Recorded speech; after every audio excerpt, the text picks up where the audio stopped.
Ladies and gentlemen, consultant to the natural food industry. His name is Michael Greenberg, very talented guy. And he said, more than what you're going to find is everybody wants to know what's new. Hey, Michael, what's new? What's new? He said, my sincere advice to you is focus on what's enduring and let go the new stuff.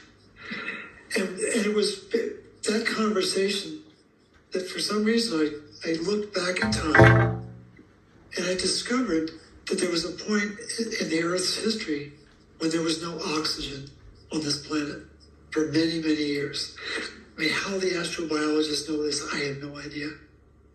But what is an established fact is that copper saved us from that environment. how? Well, it's unique in its ability to work with oxygen. It's unique in its ability to work with iron. And it turns out that those are the two most powerful toxic elements on planet Earth. After fluorine gas, oxygen is the most reactive element on the planet. Iron is the master pro-oxidant on the planet. And what kills us? Oxidative stress. And every conceivable chronic disease you know of has unchecked oxidative stress at its core. Why? But you know what, Morley, can I interrupt you here for just please. a minute? Yeah. A lot of people, when they hear that, oxidative stress, we hear it like you have stress. So what? We all have stress. So what? In other words, it's been normalized in conversation, particularly in the health and well-being, longevity circles. You have oxidative stress. So for most of us, we don't know how to hold that. It's like, okay, but it has profound biological effects. Explain it. Absolutely. Let me bring it down a notch. 20% of our air we breathe is oxygen. It's a poison. We can't live without it. We can't age without it either. And so we have mitochondria in our body that are able to turn that O2 molecule into two molecules of H2O. Got to turn oxygen into water. And that, I think, is the most important chemical reaction on the planet. That transfer of oxygen into water allows energy molecules to be released. That's what keeps us going all day long. We make our body weight in ATP every day. And if you can't turn oxygen into water, you're not going to release the ATP. But more importantly, you're going to turn the oxygen into oxidants. And I call them accidents with oxygen. It's going to become superoxide. It's going to become hydrogen peroxide. It's going to become the hydroxyl radical. Something very negative, peroxynitrate. There's some very destructive elements that are produced if the oxygen does not become water in our mitochondria. And the complex where that takes place is called complex 4. And the enzyme is called cytochrome C oxidase. Otto Warburg got the Nobel Prize in 1931. And what's the enzyme classification for cytochrome C oxidase? EC 1.9.3.1. So that's why I always What is that? Well, that's just the same. That's just telling you exactly where it's taking place. It's an oxidase reaction taking place in the liver, and that's how the enzyme classification system runs. But the point is, we cannot make energy, and we cannot clear exhaust if we don't have bioavailable copper. And so when we're driving our car, we're moving forward, and we don't pay attention to the exhaust coming out the other end. But there is exhaust coming out. There's always exhaust coming out of our car, and there's always exhaust coming out of mitochondria. A certain level is fine. It's when the exhaust gets too high, then it becomes what's called oxidative stress, and the body loses its ability to respond to the environment. And so when we have stress in our world, got a deadline, had an argument with my spouse, had a lousy meal, I got food poisoning, whatever it might be. When you have stress in your world, you have oxidative stress in your body. And that oxidative stress is causing cellular energy deficiency. And that's the base before all of the chronic diseases. There's 20,000 conditions profiled in the Merck Manual, and they all begin with cellular energy deficiency. Okay, so let's establish another reference point for the listeners who may have heard that copper is a toxin, that that basically it's unmanaged, it's loose in the system. It's dangerous to the system. How did that come to be? And how did the iron relationship with copper come into your awareness? Great question. I started out studying magnesium because we lose magnesium when we're under stress. I was just fascinated by that and studied. I started with Carolyn Dean, and then graduated to Mildred Seelig, who was a very noted figure. She was a physician who really brought a lot of truth forward about magnesium. And I was just fascinated with why are we always losing magnesium?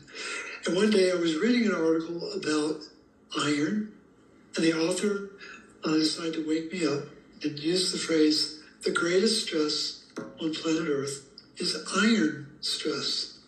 I went, oh my gosh. And I began to realize how much iron is in our body.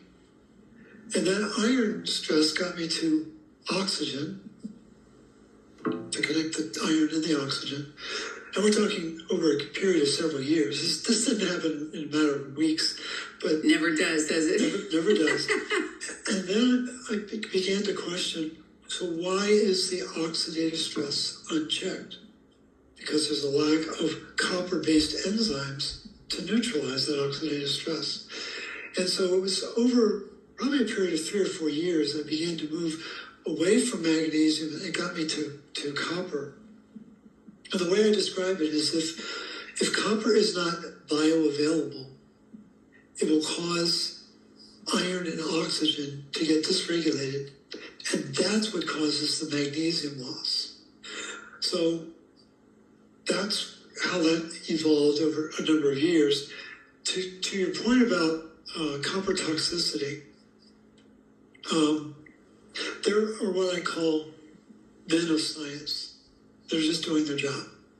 Louis Pasteur was one of those men of science. Ansel Keys, a man of science. Anthony Linus Fauci. Linus Pauling. Anthony Fauci, men of science, just following orders. Another order taker, as far as I'm concerned, is an individual named Carl Pfeiffer. He got his PhD before he got his MD. That should make you a little nervous, because he didn't get into medical school right away.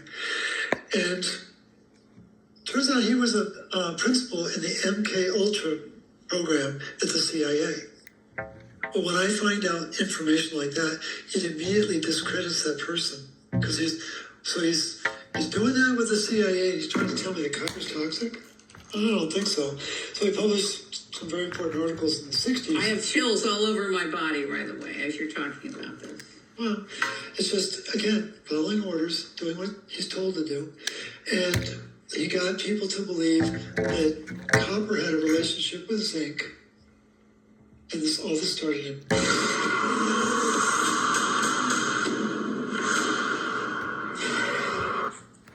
I studied the literature from 1900 up to, all the way up to the present day, but prior to 1960, the focus was iron and copper. Very clear focus. Some of the great scientists, Otto Warburg, Hans Krebs, Conrad Elvium, somebody you've never heard of, or Dr. Hart or Dr. Schultz. These are luminaries in the world of mineral research. They were obsessed with iron and oxygen. Why? Iron and copper, excuse me. Because they were focused on making energy. There's nothing about zinc that makes energy. What does zinc do? Oh, it blocks copper uptake. Oh, it destroys the ferroxidase enzyme function of ceruloplasmin, which is a critical copper protein, which I'm sure we'll chat more about. It stops the cytochrome C oxidase function in complex 4 of the mitochondria that's turning oxygen into water. But yet we're supposed to venerate zinc and ignore copper.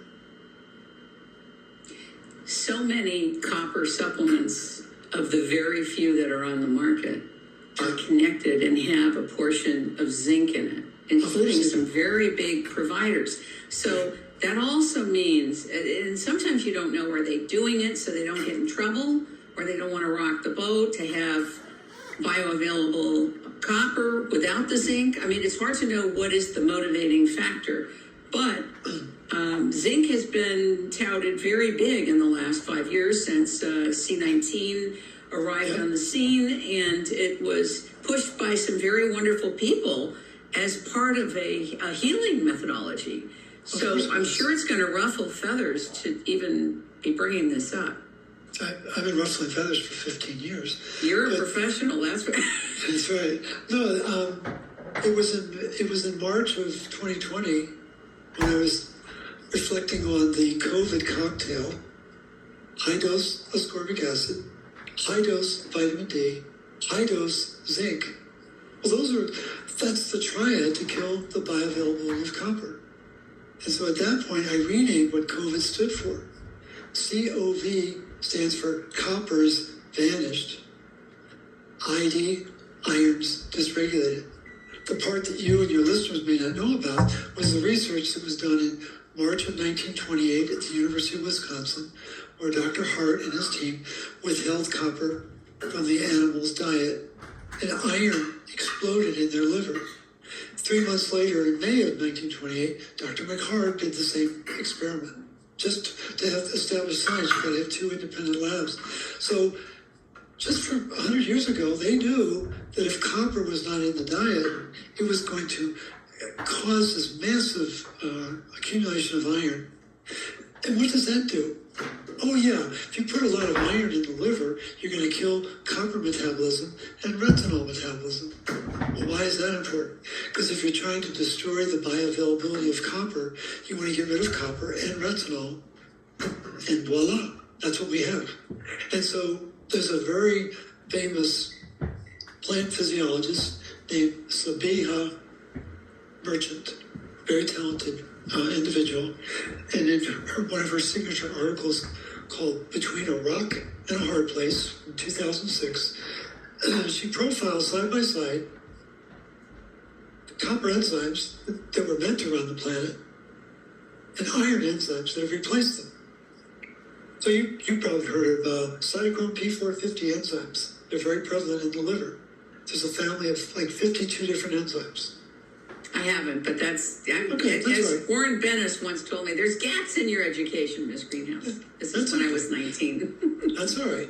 So cytochrome P450 is a big deal in the liver, in an iron toxic liver, because the enzyme that's supposed to run the liver is called tyrosinase, and tyrosinase is found at the center of the whole food vitamin C complex. It's not found in ascorbic acid. By the way, I did a whole show on ascorbic acid. I did a whole show on vitamin D. And remember, these things are done in time, right? Oh, and they're done over time.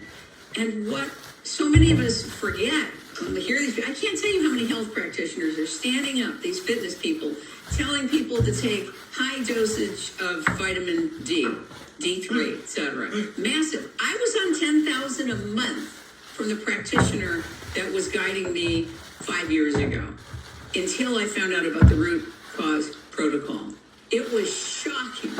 Say, if you could, to the people taking vitamin D, the supplement, or D3, tell them what they need to know. Again, I know you've said it 1,000 times, but you're on its making time, so please. The most important thing to know about, well, let's back up. The question that you never asked when you were told that you were vitamin D deficient was, you didn't ask the question why, and the doctor couldn't have told you. The enzyme that makes the storage D, there's two types. There's storage and active. Like all hormones, it's a hormone, folks. It's not a vitamin. That's all a little game.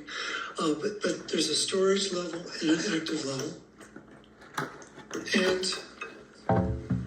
the storage level takes the precursor, couples it with magnesium and the enzyme, the 25-hydroxylase enzyme, and turns it into 25-hydroxy vitamin D. And that's what gets measured in the blood test. Every blood test you've ever had for vitamin D is that, and it's made in your liver. If you're like most people in the Western civilization, you don't have much copper in your diet. So iron is building in your liver. It's a fact. And when iron is building in your liver, that 25-hydroxylase enzyme doesn't work so well. And so the production of vitamin D, storage D, will be down. You'll be told you're deficient, but they can't tell you why. I'm telling you why. Because you've got too much iron, and iron causes oxidative stress in the liver and causes magnesium loss. That's part of the magnesium burn rate that we talk about within the root cause protocol. The other part they've not told you is that there is an active form that's principally made in the kidneys, and it's called 125-hydroxy vitamin D. And it's made by another enzyme called 125-hydroxylase enzyme, or dihydroxylase enzyme. The part that they've never told you is that there's an enzyme called PAM, P-A-M. You never heard of it. Yeah, I was going to ask you about PAM. No doctors ever told you about PAM. No, that's true. Peptidoglycine alpha-amidating monooxygenase. I get $1 every time I say it. So I can't wait to you get should. that. I hope you're collecting. That's right. 35 letters long. And that enzyme activates hormones. Oh, signaling peptides. Oh, neurotransmitters. Oh, guess how many there are in your body? 4,700. There's one enzyme, the PAM enzyme, copper dependent, doesn't work without copper. And you can't turn your hormones on, your neurotransmitters on, your signaling peptides on without the PAM enzyme kissing them to make sure that they're active. And so, I think people need to know that there's this. That is shocking. Yeah. That is shocking. And so, the body makes parked cars. Literally, all your signaling peptides are parked cars. Parked car doesn't do you any good until you can turn it on, right? That's really why we drive cars, is so we can move. And can't turn the engine on without the PAM enzyme. And so the active form of D is made principally in the kidney. Oh, but it's also made in macrophages, which are the Pac-Men that gobble up the bad guys. And when the macrophages start making the active form, it means you're really sick. And your active D will start to rise because what is it trying to... pathogens behind the illness that you've got. And called antimicrobial peptides. And 125-hydroxy vitamin D will become an antimicrobial peptide under the right conditions. I don't know. I think that's really good to know. And so why aren't we testing for that? Can we test for that? Of course you can test for it. Of course you can test for it. Fascinating. But doctors will test for storage and active hormones all day long. Thyroid, sex organs.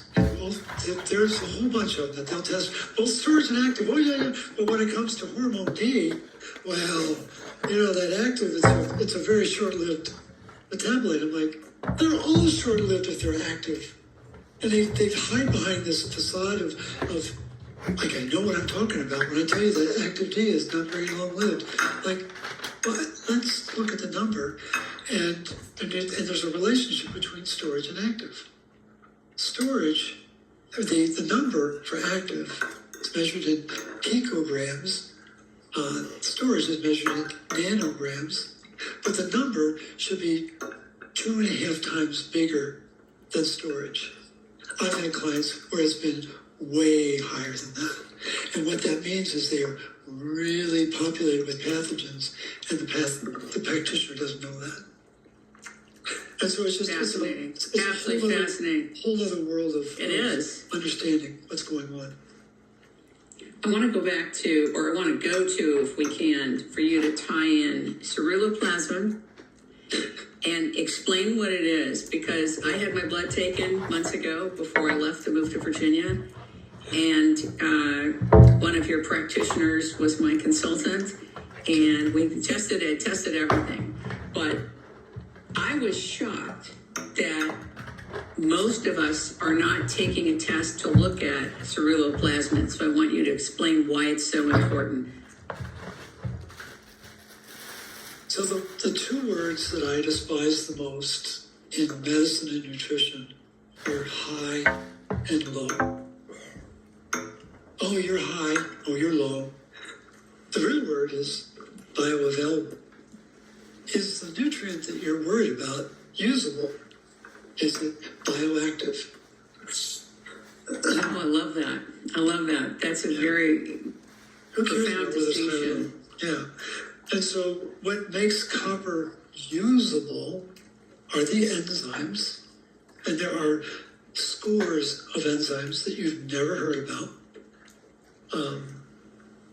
And I'm not going to go there right now, but at some point I'll explain a really important enzyme that is the most prevalent enzyme on planet Earth. It's copper dependent. But yet we know that copper is toxic, right? Wink, wink. And so ceruloplasmin is a protein that has 1,046 amino acids. To give you a frame of reference, insulin has 45. So we're talking about something that has 1,046. Oh, and it has 8 copper atoms inside it. Wow. Maybe that's a pretty complicated. Yeah, it is pretty complicated. It's pretty darn important too. And so in the world of biochemistry, you have what are called substrates. These are elements that serve to stimulate activity within a protein to create what's called enzyme function. Great book on enzymes for the folks who are in the reading crowd. Enzymes, the Fountain of life. Fountain of life. Enzymes are little engines. Can't live without them. And so this protein, this very large protein that was discovered in 1948 by Holmberg and Laurel, two Swedish physiologists, they thought they discovered the Holy Grail. They in fact had. They did. They did. I was going to say. And so cerulo is a word for blue. Blue in the plasma, in the plasmin. Ceruloplasmin. And it can work with 15 different substrates. Now, if you get into the literature, they'll tell you, oh, it's only for iron. Don't worry about anything else. There are actually 15 different elements like oxygen, amine groups, phenol groups, diphenol groups. And again, I'm not trying to turn people into biochemists, but I want you to understand the raw intelligence of this protein, that it can work with 15 different substrates and express 15 different enzyme functions, which is a very hard concept to accept. So this protein can be a skateboard. Oh, you want a bike? I can do a bike. Yeah. You want a motorbike? Oh, got that. Or, oh, you want an airplane? I can do the airplane if you want. And it has this capacity to flex to the situation, which requires intelligence, but it also requires copper in the diet, but it also requires retinol in the diet, because retinol, very important element that's been overshadowed by vitamin D, right? So retinol is vitamin A, totally. And what's useful, I think it's been demonized too, Morley. Vitamin A has been demonized heavily. I mean, I look at a carrot, I'm scared to put it in a salad. That's right. No, Watch out for the carrots. 2 fat-soluble vitamins have been weaponized. Those would be vitamin D and K.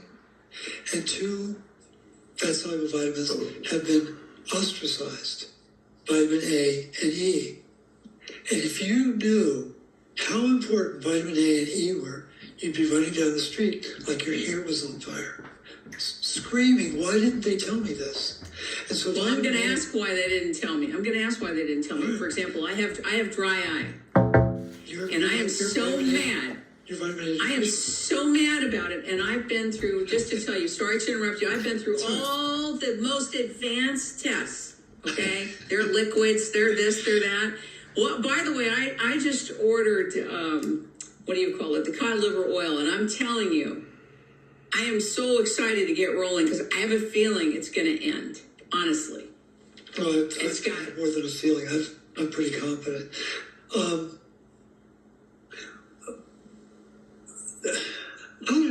How far do we go with this conversation? As far as you want to go. Well, I think everyone wants to know is the Earth flat or round, right? That's one of the basic questions. It's actually a petri What does that mean? Well, it's a petri dish. We are just a lab experiment. That's really what I think. And the operating system of the people at the top feeds off of our misery. That's how simple it is. And you don't need to be a conspiracist to believe that there must be people at the top who are doing some really crazy things. So, and maybe off-world, I don't know. I don't have enough knowledge about that. I just know that the goons in charge right now don't want us to know this knowledge. And we were never designed to be this broken, to be this tired, to be this defective. And over the course of the last century, I think it started before the First World War. But Well, look what happened with the cholesterol. The whole cholesterol thing is a lie. You know how many people we know are on, what is the drug that they're giving everybody for cholesterol? Statins. I did a whole show on the whole cholesterol, how the lie came to be. Yeah. What was done. And this is years ago I did this. It was shocking then, but it didn't stop people from taking it. But this is the part you didn't know. There's a process of making what are called iron sulfur clusters. So most of our iron is tied up in moving blood, moving oxygen, really, in hemoglobin. But 70% of our iron is tied up in hemoglobin. 10% is in myoglobin. It's a molecule that's holding. Have you heard about this tiny tactical mosquito repeller? It was developed by the U.S. Army to eliminate all mosquito seconds or less. It creates a mosquito-free zone.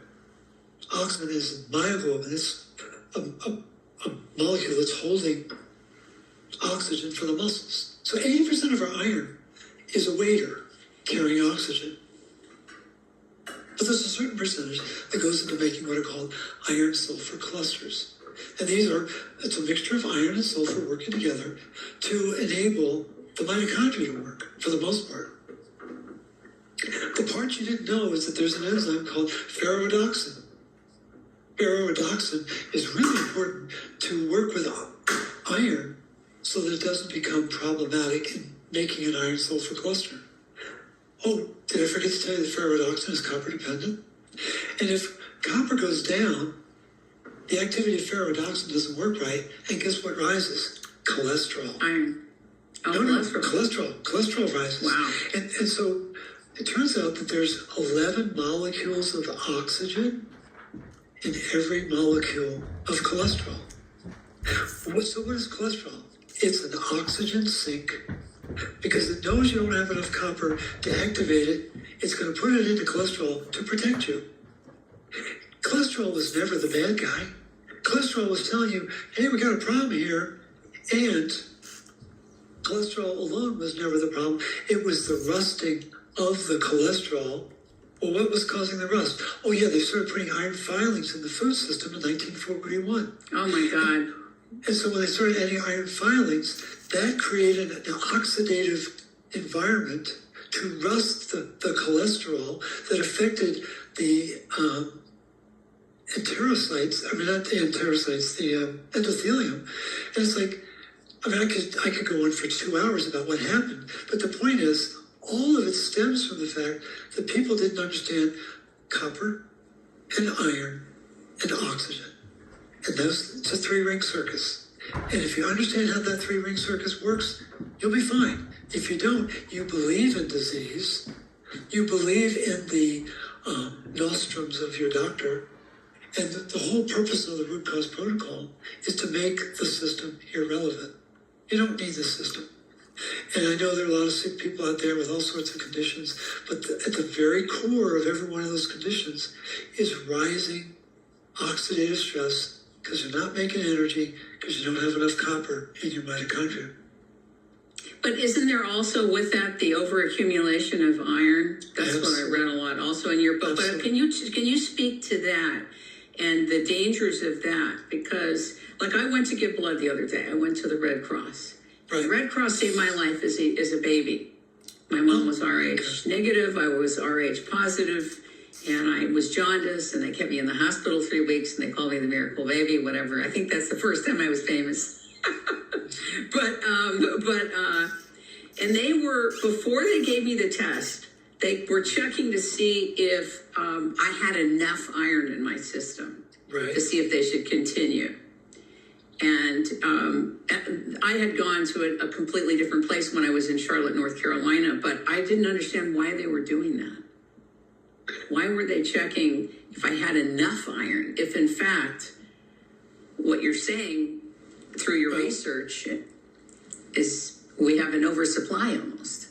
So the being that runs medicine on the planet is you're anemic and you're copper toxic. And if I can convince you that you need more iron and stop playing with that copper thing, I will have a patient for life. That's really what it's based on. And there's dietary iron and there's recycled iron. And here's the part that's really wild. The average woman has about 4,000 milligrams of iron in their body. The average guy, about 5,000. At least that's what we're told. If you want to know how much iron you really have in your body, get out your calculator, punch in your age, and multiply it times 365. Because you gain a milligram of iron every day you're on planet Earth. This is a formula that's used by all iron biologists. It's not my formula. You know what? Robert Crichton made sure I understood that formula. I said, Dr. Crichton, I've read your material. He said, I just want to make sure you understand, Morley. I said, okay. He's the dean of iron biology on the planet. His textbooks are used in all medical schools on the planet. I'm not talking to Billy Bob Thornton down the street. I'm talking to Robert Crichton, who's a really big name in mineral metabolism. And so I've got 26,000 milligrams of iron in my body. A multiple of 5 times more iron than I should have, based on that formula. And so it turns out that we have iron in our diet, but we also have a system. The formal name is called the reticuloendothelial system. Took me 2 years to figure out that meant recycling. Even pronouncing it is pretty good. I know, but it's a recycling system. Yeah. And every second of every day, we replace 2.5 million red blood cells every second. In the course of 24 hours, we replace 200 billion red blood cells. Now, to put this into context, one red blood cell has 1 billion atoms of iron. And so we're clipping along. 1 billion? 1 billion atoms of iron.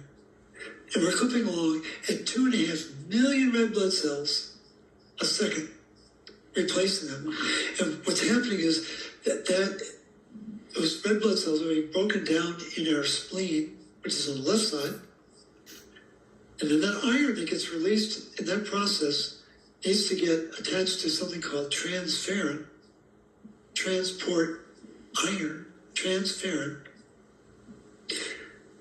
And that attachment of iron to transferrin happens 2.5 times faster in the presence of ceruloplasmin. Oh, we're back to that funny protein that loves to work with iron and oxygen. And so ceruloplasmin is making sure that there's this acceleration of getting iron onto transferrin, get it back down to the bone marrow, because the highest attraction for iron is in our bone marrow, so we can make new blood, new red blood cells, new white blood cells, new platelets. All that's coming out of the bone marrow. But what's really interesting to find out is that we have 100 milligrams of copper in our body.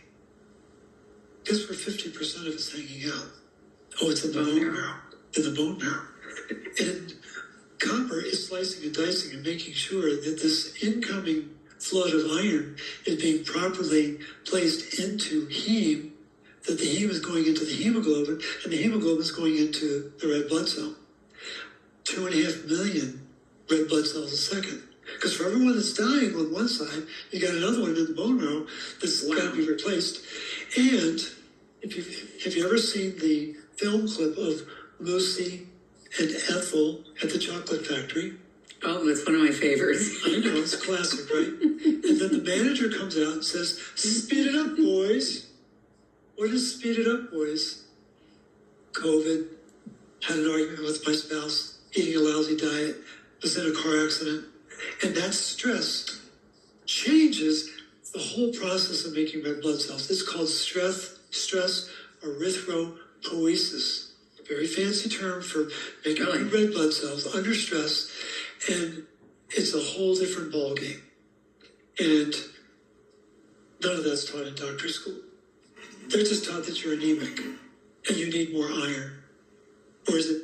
I never post stuff like this, but I had to share. I cook almost every day, so we've gone through our share of cutting boards. We used plastic for years, then switched to wood after reading about microplastics ending up in your food. One study even linked them to cancer. I thought wood was safer until my husband took a bite of toast one morning and said it tasted like raw chicken. Within minutes, he had stomach pain, fever, and started throwing up. I rushed him to the hospital. He had salmonella from the bread. We knew right away it had to be the board. When I got home, I inspected it, and it looked clean, but deep in the grooves were bits of food. I smelled it. It was awful, that same raw chicken smell. I'd always cleaned it well, hot water, soap, even bleach. Turns out wood boards absorb juices like a sponge. Over time, they trap bacteria like E. coli and salmonella deep inside. Bleach can't reach it. I felt sick. I threw it out on the spot. Thankfully, my husband recovered, but I knew I needed a safer option. A few weeks later, we were at my husband's boss's house for dinner. I noticed his wife using a sleek silver cutting board. I'd never seen anything like it. She said, "It's my Tavano. It's made from pure titanium." It's a new kind of cutting board that naturally resists bacteria and prevents cross-contamination. Even pro chefs are switching to it. She told me her mom had the same issue, constant stomach problems, never knew why. Turned out it was the cutting board. Once she switched to Tavano, the problem stopped. The board was created by a biology student from Texas who loved cooking. He discovered titanium was the safest material and easier on knives too. My mom bought an extra and gave it to me, so that night I cut raw chicken on it, rinsed it with just water, and it was spotless. No smell, no stains. It still looked brand new days later, no matter what I cut. I asked where to get more. She said they're not in stores because big brands are trying to sue them out of business, but they're still available through their website. She gave me a referral link with 53% off. I ordered 3 right away. Don't get a knockoff from Amazon. Most of them aren't real titanium and can damage your knives. I've tried them all. Plastic, wood, glass, bamboo, even marble. They all have problems. Tavano is the only one that's safe, clean, easy to use, and keeps my knives sharp. And yes, it's dishwasher safe. If you use a cutting board, even occasionally, you need this. It's a one-time purchase built to last a lifetime. I got one for my dad too. He saw what was hiding in his old board and tossed it the same day. I left the link below on the Learn More button. With the love it or return it guarantee, there's 0 risk. And honestly, I don't know how long this price will last. Also, my mom's friends already bought 4 after seeing hers. Just get one. You'll thank me later. Tap the blue button on this video now to get 50% before they sell out again.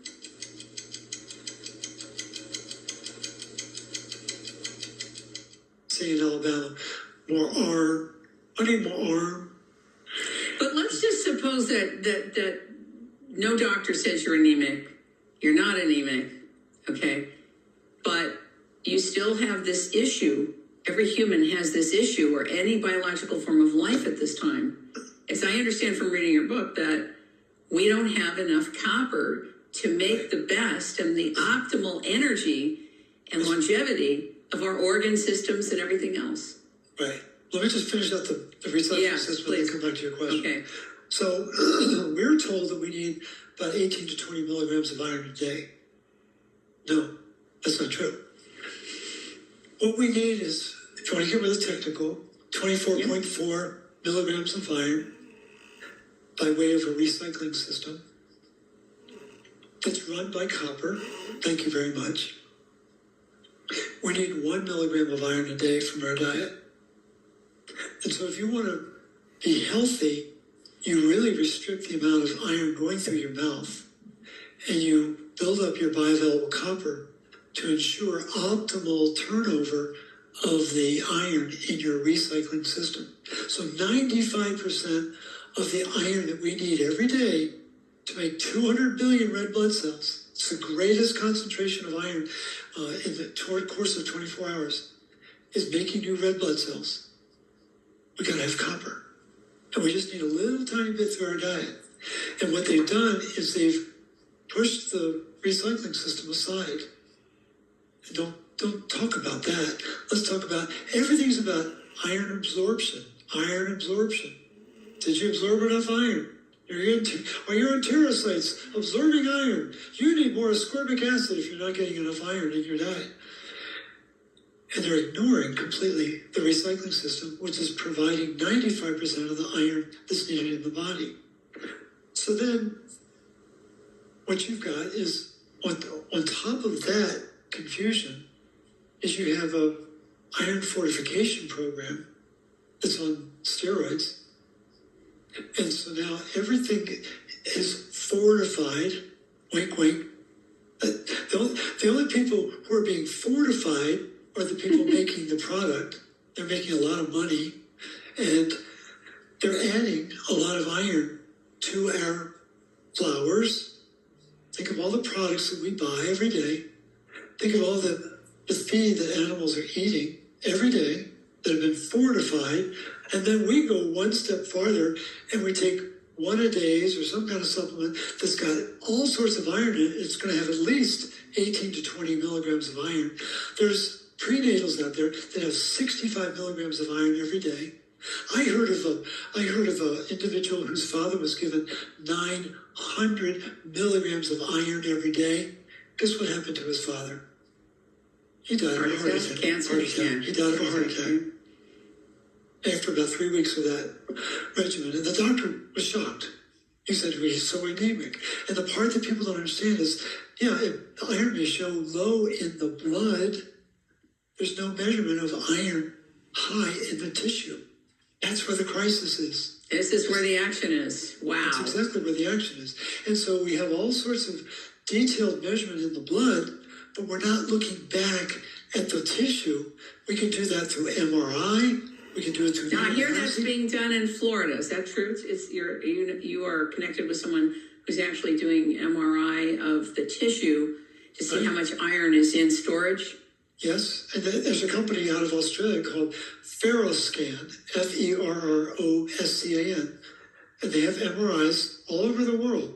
They're devoted to measuring iron in the organs, but principally in the liver, and then they're working on the heart. They're eventually going to have it for all the organs. That's incredible. And as a matter of fact, we know that in Chinese medicine, in acupuncture and with the meridian system, that the liver is where the action is for between health and wellness. Right. You know, what's happening in the liver.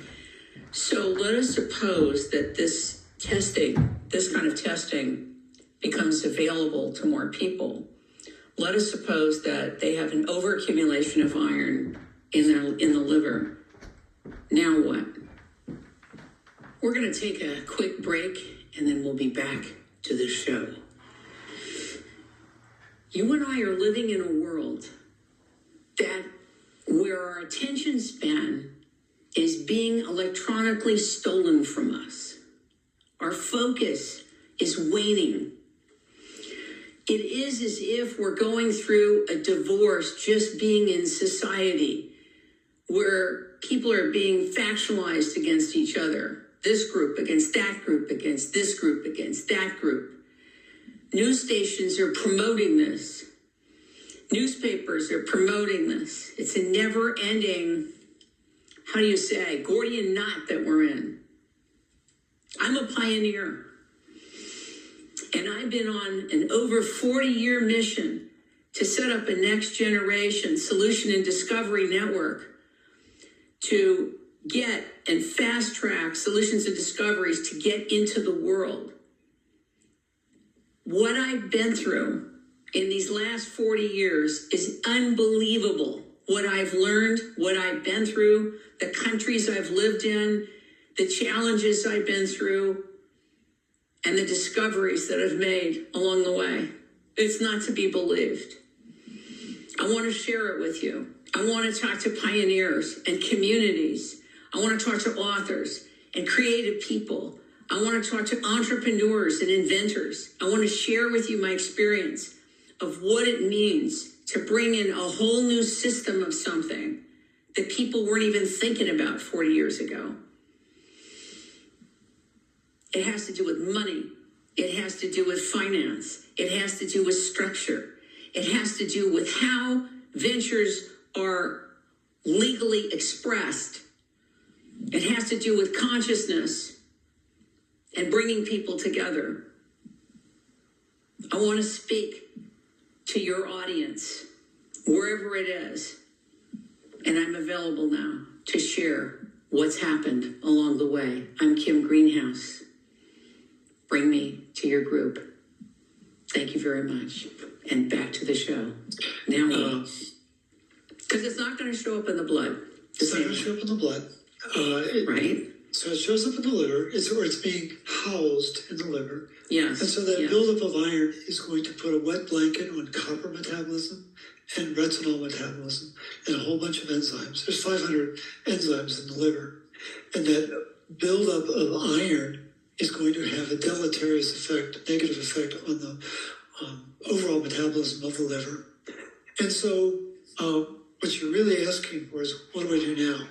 Well, what we really recommend within the root cause protocol is there's two parts to it. There's stops and starts. The stops are going to offend a lot of people because they've been doing it for years, not knowing that it disrupts copper metabolism, disrupts the production of ceruloplasmin, disrupts the production and activity of a lot of copper-based enzymes. Things like we tell people to stop taking iron supplements, stop taking vitamin D supplements, stop taking calcium supplements, stop taking zinc supplements, stop taking one a day as a rule. Don't do that. And then we encourage people. That is going to upset a lot of people. That's going to really freak a lot of people out. Well, the D part is going to freak a lot of people out. Well, if people, because everybody's scared now, oh my God, if you don't get enough sun, you're going to be in trouble with D and you better start taking it. I mean, it was a big push out there. Look, I understand. I befriended a very famous lipidologist. He studied fats. His name was Fred Kummerow. And my strategy all along has been, if I find an article that I'm really impressed with. For anyone struggling with deteriorating vision, do not have another Greek yogurt before you see this. Did you know that declining vision isn't just an inevitable part of getting older? Surprisingly, the root cause of most vision problems has little to do with genetics or screen time. A recent study by top researchers discovered that there are sticky, protein-filling cells that accumulate in the eyes, potentially contributing to eye strain, blurred vision, and even leading to more severe conditions over time. More importantly, scientists have identified a simple 7-second evening ritual that individuals over 45 can easily incorporate into their routine. This technique is designed to support eye health and promote clearer vision over time, no matter how long you've been dealing with vision issues. Many people have reported remarkable improvements in the sharpness of their sight after following this approach, without the need for surgery, contact lenses, or glasses. This natural bedtime eye hack is so powerful that the $147 billion vision correction industry is fighting to keep this information hidden, as their entire business model depends on keeping your eyesight weak so you remain a lifelong customer. But over 112,000 men and women have already tried this vision restoring solution, and are now enjoying perfect vision regardless of their age. This ritual targets the root cause of vision loss, so once your eyesight improves, it stays crystal clear for life. I encourage you to pause whatever you're doing and click the Learn More button to watch a free short video that reveals exactly how you can use this simple technique to regain perfect 20/20 vision naturally. This has nothing to do with risky surgeries, contact lenses, or prescription glasses. Just imagine, no more squinting, no more blurry vision, and no more relying on glasses to get through your day. Even better, you'll finally be able to see the world with the clarity you once had. You'll be able to read your favorite books, drive confidently, and enjoy the beauty of a sunset with your loved ones again. However, the powerful vision correction industry has already tried to shut this presentation down multiple times, so it's unclear how long it will be available. Click the Learn More button before it's too late.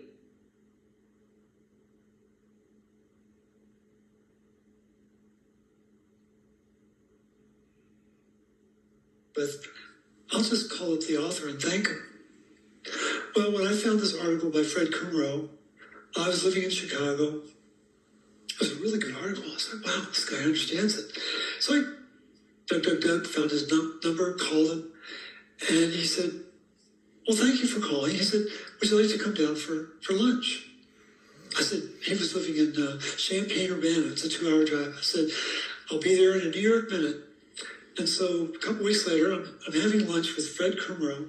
Now, what the listener has to know is he was 98 years old. He was bigger than I was, full of vitality. And so we sit down to lunch, and it's grass-fed hamburger, his homegrown tomatoes. He loved his chocolate milk. He was still working 20 hours a week in his lab. But one of his signature research studies was a decade-long series of studies using pigs. People need to know that the physiology of a pig is very similar to the physiology of a human. And we've got friends who are pigs, right? You know, right? And so they're a lot more acclimated than we realized. But the point is, Dr. Kumro realized that vitamin D supplements were very dangerous to human physiology.